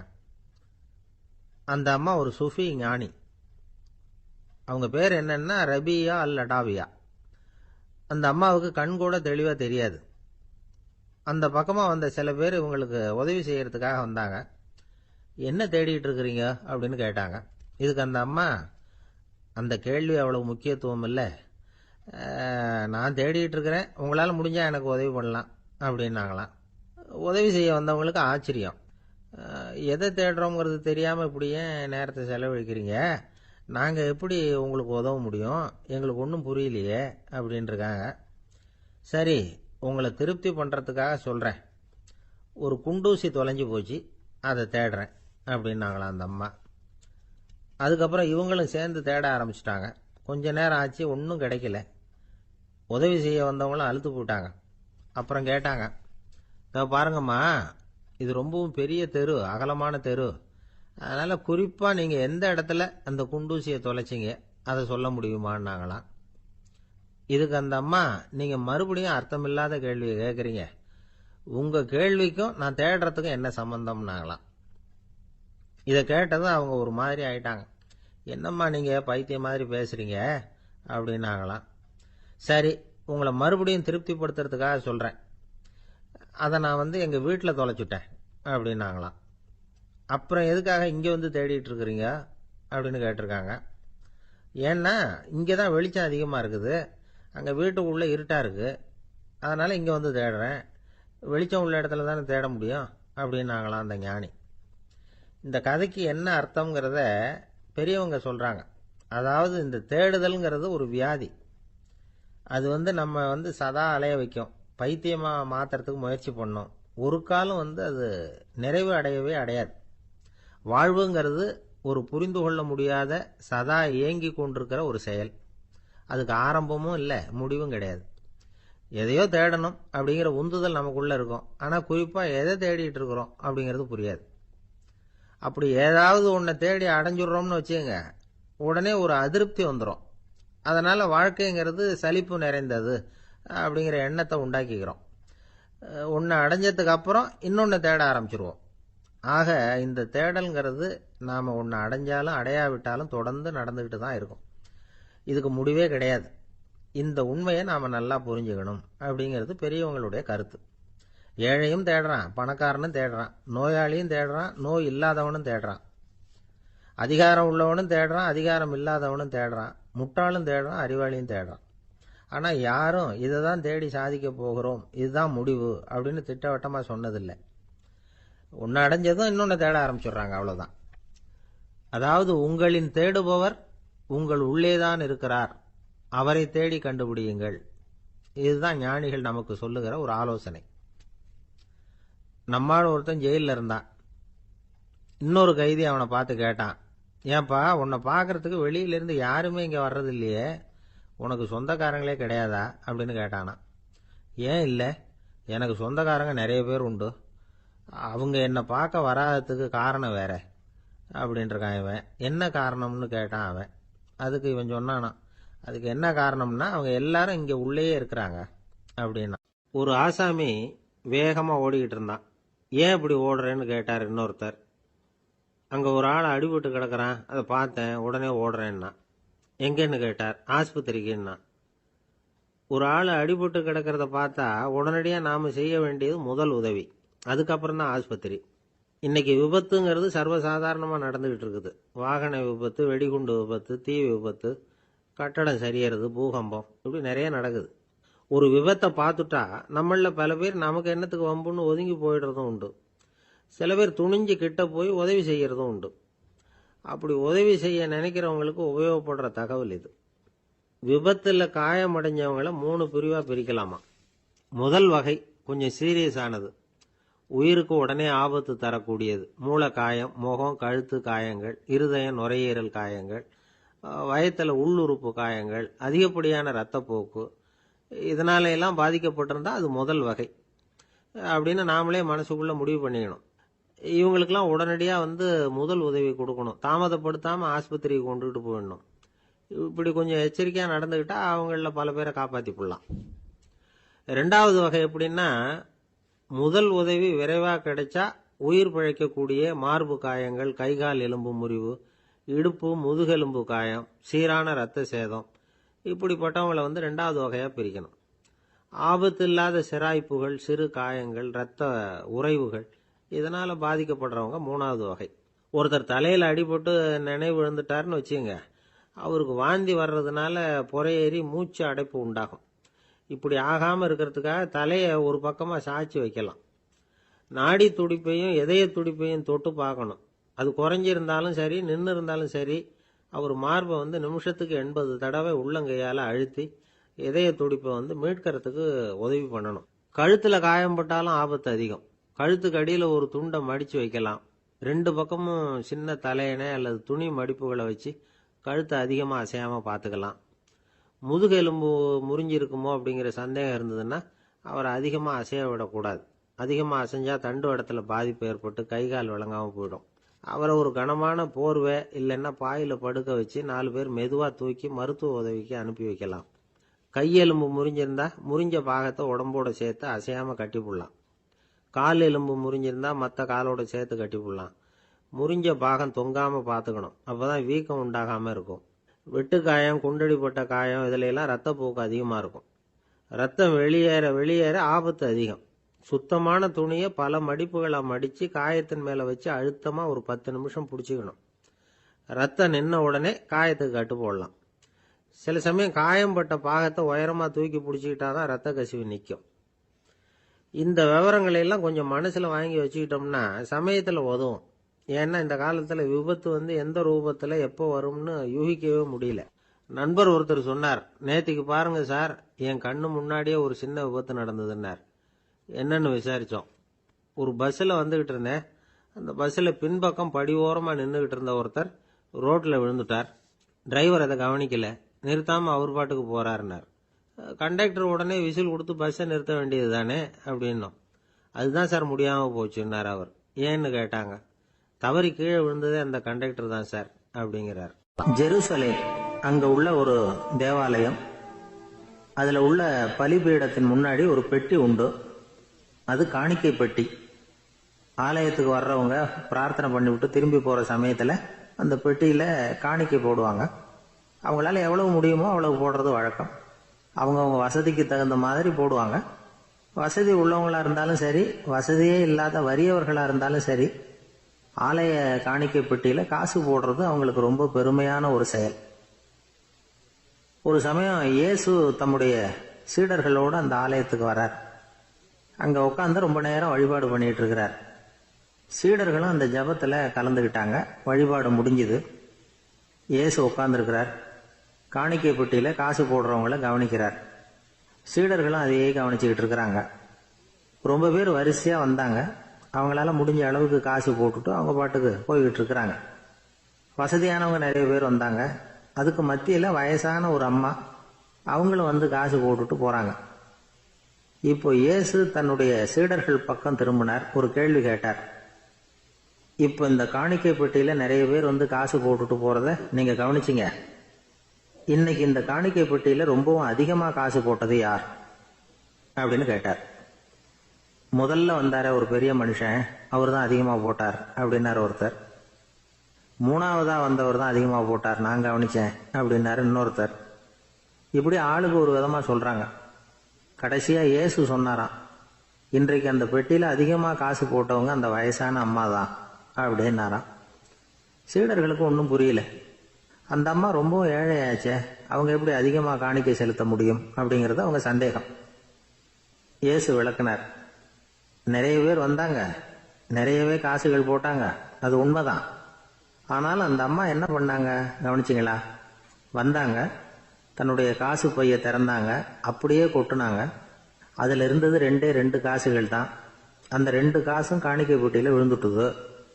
மற்றவங்கெல்லாம் தங்கள்கிட்ட இருந்த செல்வத்தின் ஒரு சிறு பகுதியை எடுத்து பெட்டியில போட்டாங்க. ஆனா இந்த அம்மா தன்கிட்ட என்ன இருந்ததோ அதை அப்படியே போட்டுட்டாங்க. தன்னுடைய பிழைப்புக்காக வச்சிருந்த அவ்வளவையும் இழக்கிறதுக்கு தயாராயிட்டாங்க. அவ்வளவு தாராள மனசு அவங்களுக்கு. அதனால அவங்க செலுத்தின காணிக்கை தான் அளவுல அதிகம் அப்படின்னார். விலை மதிப்பில்லாத முத்து புதையல் ஒருத்தனுக்கு கிடைக்க போகுதுன்னு வச்சுக்கோங்க. அதன் மதிப்பை உணர்ந்தவன் என்ன பண்ணுவான்? அதை அடையறதுக்காக தன்கிட்ட இருக்கிற எதையும் கொடுக்கறதுக்கு தயாரா இருப்பான் இல்லையா? அது மாதிரிதான் இதுவும் அப்படின்னார். உலக மதிப்பீடுகளை துரும்பா தூசியா மதிச்சு அதையெல்லாம் உதறி விடுகிறவன் இறையருள் அப்படிங்கிற இணையில்லாத செல்வத்தை பெறுகிறான் அப்படிங்கிறது இதுல உள்ள கருத்து. இறைவனுக்காக இழப்பதுன்னா துன்பப்படுகிறவர்களுக்காக, ஏழைகளுக்காக, ஏதுமற்றவர்களுக்காக இழப்பது அப்படின்னு அர்த்தம். உங்கள் அயலானுக்கு நீங்கள் என்ன உதவி செய்தாலும் அதை எனக்கே செய்கிறீர்கள் அப்படின்னு இயேசு சொல்லியிருக்கிறார். அடுத்தவங்களுக்கு உதவணுங்கிற குணம் இன்னைக்கு ரொம்ப குறைஞ்சு போச்சு. ஒருத்தன் வாழைப்பழத்தோல் வழுக்கி கீழே விழுந்துட்டான். பக்கத்துல இருந்த நண்பன் உடனே அவனை தூக்கிட்டு போய் ஆஸ்பத்திரியில சேர்த்துட்டான். அதுக்கப்புறம் சொன்னான், நீ அந்த வாழைப்பழத்தோல்ல காலை வைக்க போறத முன்னாடியே நான் கவனிச்சுட்டேன் அப்படின்னானா. அப்படின்னா அப்பவே நீ எனக்கு உதவி செஞ்சிருக்கலாமே அப்படின்னானா அவன். நான் டாக்டருக்கு உதவலாம்னு நினைச்சுட்டேன் அப்படின்னா இவன். ஒரு ஊர்ல ஒரு கோயில் இருந்தது. ரொம்ப பழைய கோயில். உள்ள போறதுக்கே பயமா இருக்கும். எந்த நேரத்துல இடிஞ்சு விழுந்துருமோ அப்படிங்கிற பயம். அப்படி இருந்ததுனால யாரும் துணிஞ்சு சாமி கும்பிடுறதுக்கு அங்க போறதில்ல. கோயிலுக்கு வர்ற கூட்டம் கொஞ்சம் கொஞ்சமா குறைய ஆரம்பிச்சுட்டுது. கோயில் நிர்வாகிகள் எல்லாரும் கூடி உட்காந்து பேசினாங்க. என்ன பண்ணலாம்னு யோசனை பண்ணாங்க. எந்த இடம் மோசமா இருக்கோ அந்த இடத்த பழுது பார்த்தாங்க.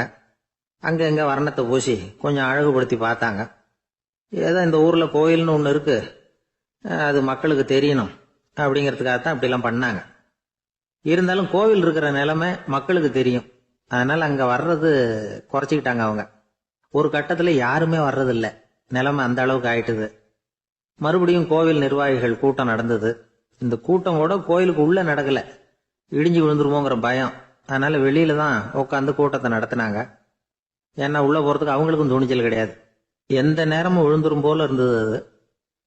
அது வழியா போறவங்க கூட வேகமா அந்த இடத்த கடந்து போக ஆரம்பிச்சிட்டாங்க. கோவில் நிர்வாகிகள் வெளியில உட்காந்து கூட்டம் போட்டாங்க இல்லையா? அந்த கூட்டத்துல 4 தீர்மானங்களை நிறைவேற்றினாங்க. அது என்ன 4 தீர்மானம்னா, முதல் தீர்மானம், இந்த கோவிலை இடிப்பது அப்படிங்கிற முடிவை இந்த கமிட்டி மிகவும் வருத்தத்துடன் ஏற்றுக்கொள்ளுகிறது அப்படின்னு நிறைவேற்றினாங்க. இதுக்கு பதிலா இன்னொரு கோவிலை உடனடியாக கட்டி முடிச்சுடணுங்கிறது 2வது தீர்மானம். 3வது தீர்மானம் என்ன தெரியுமா? பழைய கோவிலின் கதவுகள், அதிலிருந்து பிரிச்சு எடுக்கிற செங்கல், இதையே புது கோவில் கட்டுவதற்கு பயன்படுத்தி கொள்ள வேண்டியது. பழைய கோவில் இருந்த மாதிரியே அதே வடிவத்துல புது கோவிலையும் கட்ட வேண்டியது. பழைய கோவிலின் அஸ்திவாரத்தை அப்படியே வச்சுக்கிட்டு அதுக்கு மேல நாம கோயிலை கட்டிக்க வேண்டியது. இதுதான் 3வது தீர்மானம். இதையும் கமிட்டி முழு மனசோட ஏத்துக்கிட்டது. இது வரைக்கும் சரி. இப்ப அந்த கமிட்டி 4வதா ஒரு முக்கியமான தீர்மானத்தை கொண்டுகிட்டு வந்து அதையும் ஏகமனதா நிறைவேற்றி விட்டது. அது என்ன தீர்மானம்னா, புதிய கோவில் கட்டி முடிக்கிற வரைக்கும் பழைய கோவிலை இடிக்கிறதில்லை அப்படிங்கிற தீர்மானம். எப்படி இருக்குது பாருங்க இது. பழசை இடிக்காத வரையில அதே இடத்துல புதுசா எப்படி கட்ட முடியும்? பல விஷயங்கள்ல நாம நடந்துகிற முறையும் இப்படிதான் இருக்குதான். வாழ்க்கையில முன்னேறணும்னு ஆசைப்படுவோம். அதே நேரத்துல அந்த முன்னேற்றத்துக்கு எது தடையா இருக்கோ அதை விட்டு விடுறதுக்கும் மனசு வராது. வெளிநாட்டுல ஒரு பெரிய விருந்து நடந்துகிட்டு இருந்துதான். எல்லாரும் மது கோப்பையும் கையுமா அலைஞ்சுகிட்டு இருக்கிறாங்க. ஒருத்தர் மட்டும் கையில எதுவும் இல்லாம ரொம்ப நல்ல பிள்ளையா சாதுவா ஒரு ஓரமா தனியா உட்கார்ந்துருக்கிறார். அவர்கிட்ட நெருங்கி வாங்க மது சாப்பிடலாம் அப்படின்னு கூப்பிட்டாங்களாம். என்ன வற்புறுத்தாதீங்க, நான் என் மனசுக்குள்ள உறுதியா தீர்மானம் பண்ணிவிட்டேன் அப்படின்னாராம். என்ன தீர்மானம் பண்ணிருக்கீங்க அப்படின்னு கேட்டிருக்காங்க. ஏற்கனவே முழு போதையில இருக்கும் பொழுது மறுபடியும் மது கோப்பையை தொடறதில்ல அப்படின்னு தீர்மானம் பண்ணிருக்கேன் அப்படின்னாராம். கடற்கரை ஓரமா ஒரு பெரியவர் கையால மணலை கீறிக்கிட்டே உட்கார்ந்துருக்கிறார். என்னத்தையும் தேடிட்டு இருக்கிறது மாதிரி தெரிஞ்சது. மெதுவா கிட்டத்துல போய் என்னத்தை தேடிட்டு இருக்கிறீங்க அப்படின்னு கேட்டோம். அவரு சாவகாசமா நிமிந்து பார்த்து நிம்மதியை தேடிட்டு இருக்கிறேன்னார். நாங்க ஒரு மாதிரி ஆயிட்டோம். இருந்தாலும் சமாளிச்சுக்கிட்டு, சார் மணல்ல கிழிஞ்சல் தான் கிடைக்கும், நிம்மதி கிடைக்காது அப்படின்னோம். சரி, இன்னைக்கு வசமா நம்ம கிட்ட ஒரு ஆள் மாட்டிக்கிட்டார் அப்படின்னு நினைச்சு அவர் பக்கமா போய் உட்காந்துக்கிட்டு கதை சொல்ல ஆரம்பிச்சிட்டோம். ஒரு பெரிய மன்னர் இருந்தார். அவருக்கு எல்லா வசதியும் இருந்தது. இருந்தாலும் ஒரே ஒரு குறை. அது என்னன்னா நிம்மதி இல்லைங்கிற குறை. அரண்மனையில தினமும் கலை நிகழ்ச்சி, நாட்டியம் எல்லாம் நடந்துகிட்டு தான் இருந்தது. இருந்தாலும் நிம்மதி இல்லை. சரி, நிம்மதி எங்க கிடைக்கும் அப்படின்னு தேட ஆரம்பிச்சார். உடனே அதுக்கான முயற்சிகள்ல தீவிரமா இறங்கினார். நாட்டுல உள்ள தத்துவ மேதைகளை எல்லாம் கூப்பிட்டுட்டு வர சொன்னார். எல்லாரும் வந்து சேர்ந்தாங்க. அவங்கள பார்த்து நிம்மதி எங்க இருக்குது அப்படின்னு விசாரிச்சார்.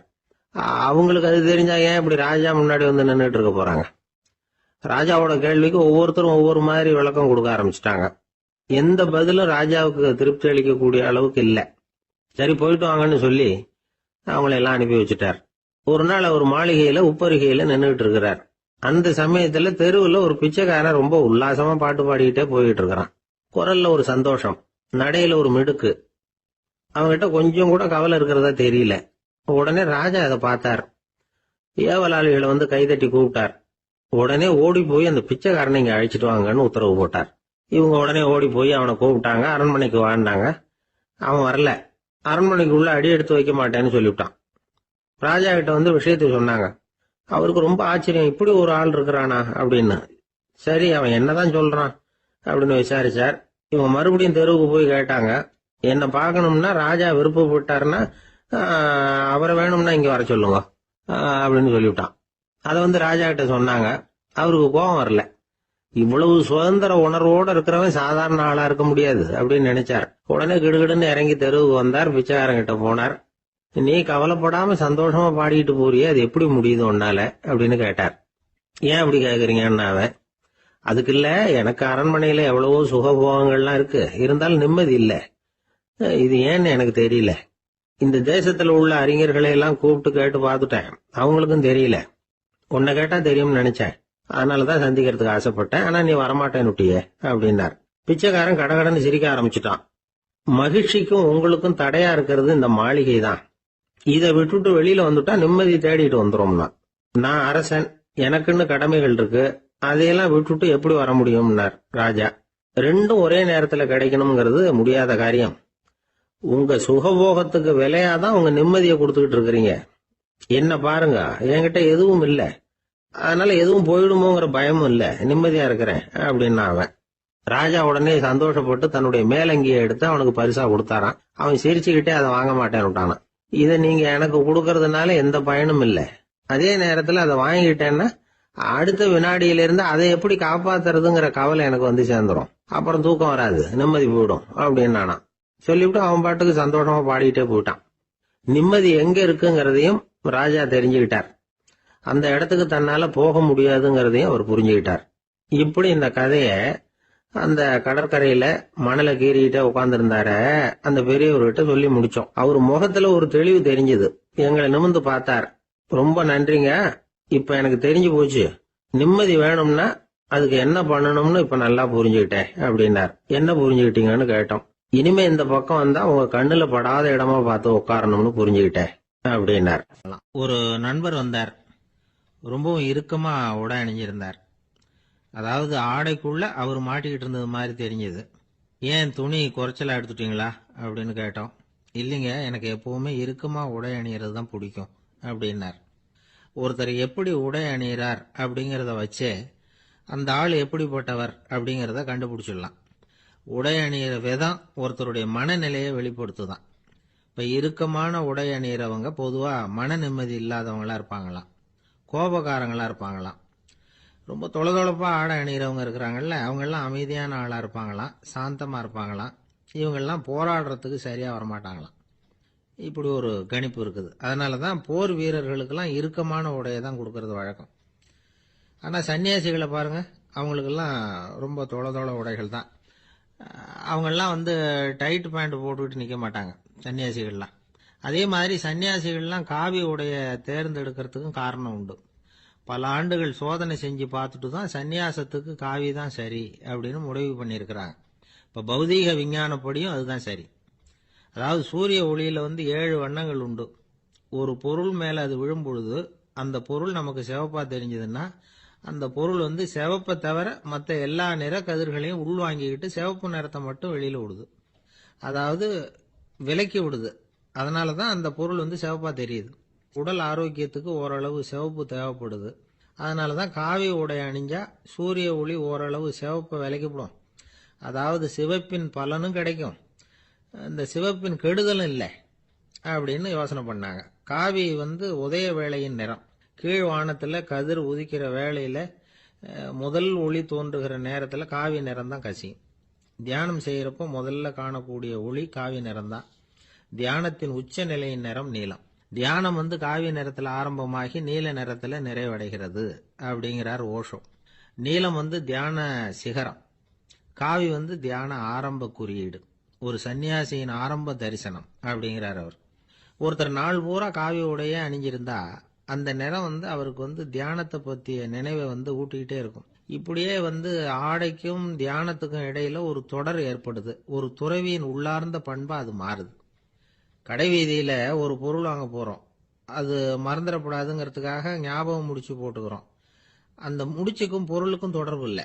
ஆனா கடை வீதிக்கு போன உடனே அந்த முடிச்சு அந்த பொருளை ஞாபகப்படுத்துது. அதாவது அந்த முடிச்சு ஒரு தொடர்பு அம்சமா அமையுது. அது மாதிரி தான் காவி உடையும். ஒரு துறவி நடக்கும் பொழுது, சாப்பிடும் பொழுது, குளிக்கும் பொழுது அவருடைய காவி உடை அவருக்கு ஞாபகப்படுத்திக்கிட்டே இருக்கும். அது ஒரு நிலைப்படுத்தப்பட்ட நினைவாக ஞாபக முடிச்சாக மாறிடுது. காவி ஆடை இல்லைன்னா ஒருத்தரால துறவியாக முடியாதுன்னு அர்த்தம் இல்லை. அதே நேரத்தில் காவி ஆடையால ஒன்றும் பிரயோஜனம் இல்லை, அதில் ஒன்றும் அர்த்தம் இல்லை அப்படின்னு சொல்லிட முடியாது. இதுதான் உண்மை. இவ்வளவு தூரம் காவி ஆடையை பற்றி சொல்றதுனால எல்லாரும் சன்னியாசியா போடுங்கோ அப்படின்னு நாம சொல்றதாக யாரும் நினைச்சிடக்கூடாது. மனசுக்கும் நிறத்துக்கும் உள்ள சம்பந்தத்தை தெரிஞ்சுக்கிறதுக்காக தான் இவ்வளவும். நமக்கு தெரிஞ்ச நண்பர் ஒருத்தர் இருக்கிறார், ஆபீஸ்ல வேலை பார்க்கிறவர். ஒவ்வொரு மாசமும் 20ஆம் தேதிக்கு பிறகு அவரை போய் பார்த்தீங்கன்னா காவி உடை அணிஞ்சுக்கிட்டு, கண்ணை மூடிக்கிட்டு, கை ரெண்டையும் விரிச்சு வச்சுக்கிட்டு தியானத்திலேயே உட்காந்துருப்பார். ஏன் இப்படி பண்றீங்கன்னு கேட்டேன். அதாவது 20ஆம் தேதிக்கு பிறகு என் கையில ஒரு பைசா கூட கிடையாது, ஒரு சன்னியாசி லெவல்ல இருக்கிறேன், என்கிட்ட எதுவும் செலவுக்கு கேட்காத அப்படின்னு என் மனைவிக்கு நாசூக்கா உணர்த்துறதுக்காக அப்படி உட்காந்துருப்பேன் அப்படின்னு விளக்கம் கொடுக்கிறார். ஊருக்கு வெளியில அமைதியான ஒரு இடம், அங்க ஒரு ஆசிரமம், அங்க ஒரு சாமியார். அவர் தினமும் நல்ல போதனைகள்லாம் செய்வார். பல பேர் போய் அங்கேயே சில நாள் தங்கி இருந்து அவர் சொல்ற அறிவுரைகளை எல்லாம் கேட்டுக்கிட்டு வர்றது வழக்கம். ஒரு தடவை அவரை பார்த்துட்டு போறதுக்காக 3 வெளியூர் தம்பதிகள் வந்தாங்களாம். அந்த மடத்திலேயே சாப்பிட்டுக்கிட்டு தங்கி இருந்து அவங்களுடைய போதனைகளை கேட்டுக்கிட்டு போகணுங்கிறது அவங்க நோக்கம். காலையில குளிச்சுட்டு பூஜையில உட்கார்ந்தார் அந்த சுவாமி. இவங்களும் குளிச்சுட்டு அந்த பூஜையை பார்க்கறதுக்காக அவர் முன்னாடி உட்கார்ந்தாங்க. பூஜை ஆரம்பமாச்சு. சம்பிரதாயப்படி அது ரொம்ப நேரம் நடந்துகிட்டே இருக்குது. இவங்களுக்கு நல்ல பசி இருந்தாலும் இந்த நேரத்தில் அதை எப்படி வெளியில காட்டிக்கிறது? பேசாம இருந்தாங்க. அந்த சுவாமி பூஜையை முடிச்சார். அதுக்கப்புறம் பேச ஆரம்பிச்சார். பேச்சு அருமையாக தான் இருந்தது, அமிர்தமாக தான் இருந்தது. இருந்தாலும் இவங்களுக்கு இருக்கிற வயிற்று பசி அது சரியாக கவனிக்க விடலை. அந்த சுவாமியே இதை கவனிச்சதா தெரியல. இவங்களுக்கு மனசுக்குள்ள ஒரு எண்ணம், உள்ள சாப்பாடு தயாராகிட்டு இருக்கும் போல இருக்கு, இந்த பேச்சு முடிஞ்சது நம்மளை உள்ள அழைச்சிட்டு போய் சாப்பாடு போடுவாங்கன்னு நினைக்கிறோம் அப்படின்னு இவங்களாம் நினச்சிக்கிட்டாங்க. ஆனால் சுவாமி இதை பற்றி எதுவுமே பேசலை, கண்டுக்கல. ஒரு அம்மாவால் அதுக்கு மேலே சும்மா இருக்க முடியுமா? முடியல. சாப்பாட்டை கவனிக்கலாமா அப்படின்னு சொல்லி மெதுவாக ஆரம்பித்தாங்க. ஓ கவனிக்கலாமே அப்படின்னு உள்ளே அழைச்சிட்டு போனார் சுவாமி. இவங்க ரொம்ப அவசரமாக எழுந்திருச்சு உள்ளே ஓடினாங்க. அங்கே ஒரு மேஜை மேலே ஒரு கிண்ணம் மூடி இருந்தது. ஓ இதுதான் சாப்பாட்டு மேஜை போல இருக்கு, இங்கே சாப்பாடு வந்துடும் அப்படின்னு நினச்சாங்க. உடனே போய் சுற்றி உட்காந்துக்கிட்டாங்க. சுவாமி அந்த கிண்ணத்தை எடுத்து அந்த அம்மா கிட்ட கொடுத்தார். அவங்க அதை வாங்கி மூடியை திறந்து பார்க்குறாங்க. உள்ளே ஒரு சாவி இருக்குது. ஓ சரிதான், இது சமையலறை சாவி போல இருக்கு, அங்கே போய் அதை திறந்து சாப்பாட்டை நாமே எடுத்துக்கிட்டு இங்கே வச்சுக்கிட்டு சாப்பிடணும் போல இருக்கு அப்படின்னு நினச்சாங்க. சாவி இருக்கு இல்லையா, வாங்க பூட்டு நிறையா காட்டுறேன் அப்படின்னு சுவாமி அவங்கள அழைச்சிட்டு போனார், காட்டினார். இவங்க அந்த அறையை ரொம்ப ஆவலோடு திறந்தாங்க. உள்ளே பார்த்தா அங்கே அரிசி, பருப்பு, விதவிதமான காய்கறி எல்லாம் இருக்குது. சமையலுக்கு வேண்டிய மிளகாய், எண்ணெய், பால், தயிர், நெய் இப்படி எல்லாமே இருக்குது. அடுப்பு, விறகு, நெருப்பு போட்டி அது கூட அங்கே இருக்குது. சாப்பாடு தயாராக இருக்கும்னு நினச்சிக்கிட்டு போனால் இப்படி இருக்குதே அப்படின்னு சொல்லி அதை பார்த்ததும் ரொம்ப சோர்ந்து போட்டாங்க அவங்க. சுவாமி, என்ன இது சாப்பாடு இல்லையா அப்படின்னாங்க. அதுதான் சாப்பாட்டுக்கு வேண்டிய எல்லாம் இங்கே இருக்குதே. அடுப்பு மூட்டி நீங்கள் தான் அவங்கவுங்க ருசிக்கு தகுந்த மாதிரி சமைச்சுக்கணும். இந்த சன்னியாசிக்கு எப்படி சமைக்க தெரியும் அப்படின்னு கேட்டார் சுவாமி. சாப்பாடு தயாராக இருக்கும்னு நாங்கள் எதிர்பார்த்தோம் அப்படின்னாங்க. நீங்கள் இப்படி சொல்லுவீங்கன்னு நானும் எதிர்பார்த்தேன். இது வரைக்கும் நான் எவ்வளவோ தத்துவம்லாம் எடுத்து சொன்னேன். எல்லாத்தையும் விட இதுதான் அனுபவபூர்வமான தத்துவம். ஆண்டவன் நமக்கு நல்ல மனசை கொடுத்துருக்குறான், நல்ல வாய்ப்புகளையும் தந்திருக்கிறான், அதையெல்லாம் பயன்படுத்திக்கக்கூடிய மூளையையும் சிந்தனையையும் கொடுத்துருக்குறான். அதனால் அடுப்பை தான் நீங்கள் மூட்டணும். அடுப்பை நீங்கள் தான் மூட்டணும். உங்களுக்கு உகந்ததை நீங்கள் தான் சமைச்சு ருசித்து அனுபவிக்கணும். ஆண்டவனே அதை செஞ்சுக்கிட்டு இருக்க மாட்டான் அப்படின்னாராம் அந்த சுவாமி. நம்முடைய வாழ்க்கையில் பல நல்ல பலன்களை பெறறதுக்கு நாம் தான் முயற்சி பண்ணணும். அதுக்குரிய சூழ்நிலையைத்தான் ஆண்டவன் கொடுப்பானே தவிர அதை விளக்கறதுக்காக தான் அந்த சுவாமி அப்படி செஞ்சு காட்டியிருக்கிறார். இது ஒரு பெரியவர் இப்படி ஒரு விளக்கம் கொடுத்தார். அதுக்கப்புறம் அந்த 3 தம்பதிகளும் தெளிவடைஞ்சுட்டாங்களாம். நாம் தெளிவடைகிறது எப்போங்கிறது தான் தெரியல அப்படின்னு பல பேர் இதை கேட்டுட்டு சொல்லிட்டு இருக்கிறாங்க. இந்த கதையை நம்முடைய நண்பர் ஒருத்தர்கிட்ட சொன்னேன். அந்த நண்பர் ரொம்ப சந்தோஷப்பட்டார். நீங்கள் சொல்கிறது கரெக்டு சார், ஆனால் நான் அதை விட ஒரு படி மேலே சார். எனக்கெல்லாம் அரிசி பருப்பு இருக்கிற ரூம் எதுன்னு கையை காட்டிட்டா போதும், உடனே கிண்ணத்துலேருந்து சாவியை எடுத்து கொடுக்கணுங்கிற அவசியம்லாம் இல்லை எனக்கு.